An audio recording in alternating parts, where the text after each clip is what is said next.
All right, this is going to be the second part of what we talked about today in class, which is how to do an inequality in two variables. So this is basically almost like what we have been doing with systems of equations. We'll actually get to systems of inequalities next, but we just have basically a linear function, except instead of it being a function, it is an inequality with this unequal sign. So it's not an equation, it's an inequality. We're going to treat it the same way as we would any other regular equation that you have worked on in the past. And again, we're going to try and put it into slope-intercept form, or really whatever linear form that you prefer in order to graph the line itself. Okay, so I prefer slope-intercept form. I think that you guys probably do too. So for slope-intercept form, I want to put it into y, and then normally it's equals. In this case, it's going to be y inequality sign.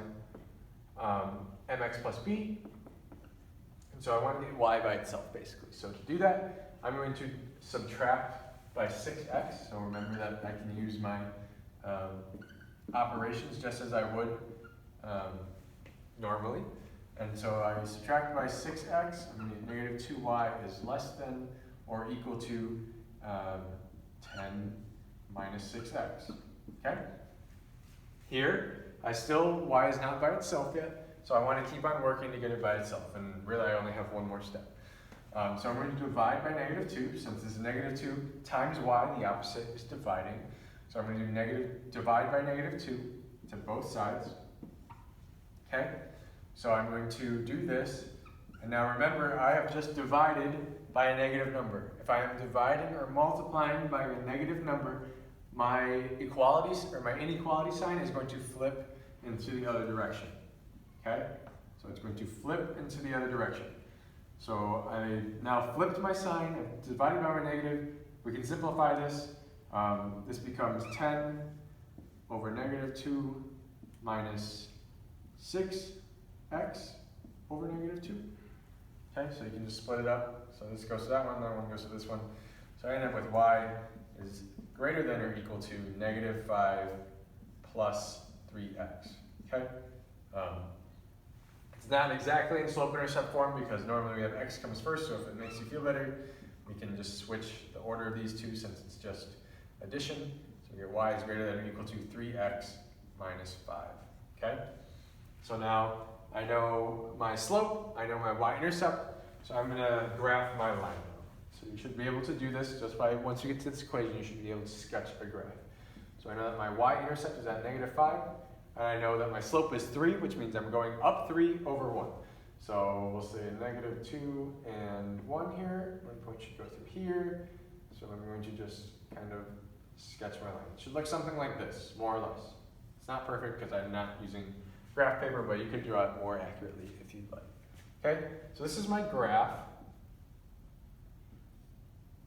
And now I want to, there's 4 situations you have to consider. So right now, whenever I have this greater than or equal to or less than or equal to, I'm going to use a solid line to draw my graph.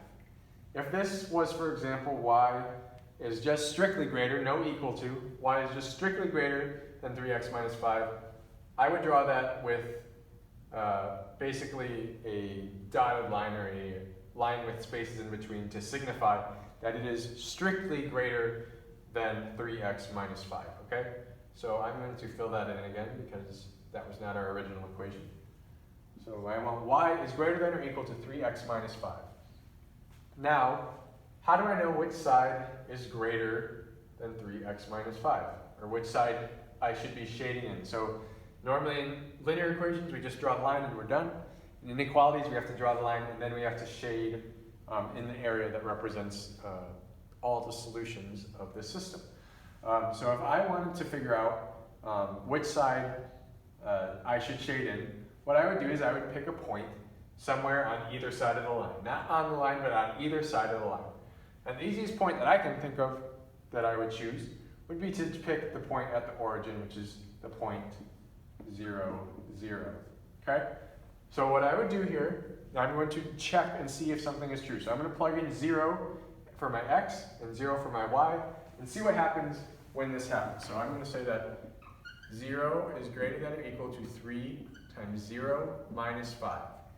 If I'm supposed to shade on this side of my line, this will be a true answer once we get down to it. So if I simplify this, I get 0 is greater than or equal to 3 times 0 is 0 minus 5. So I need to check now. Is 0, in fact, greater than or equal to negative 5? So I know that 0 is here, negative 5 is over here. Yes, 0 is greater than or equal to negative 5, which means that this point should be a solution. And that means that every point over here on this side of the line, we would shade in everything in this area. We would know that this is the side that we're shading. We can always check by plugging in a point and seeing if what the inequality tells us is true. If this were not true, if this was, for example, 0 is greater than or equal to 5, that is not true. 5 is definitely greater than or equal to 0.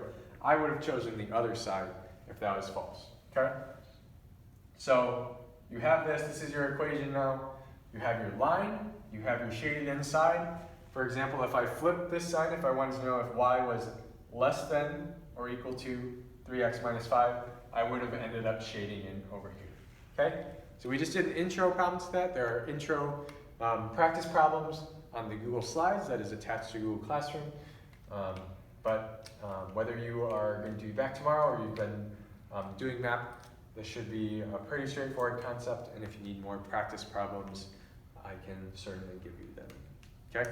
So this is linear inequalities with two variables, and I hope that you guys were able to make sense of this.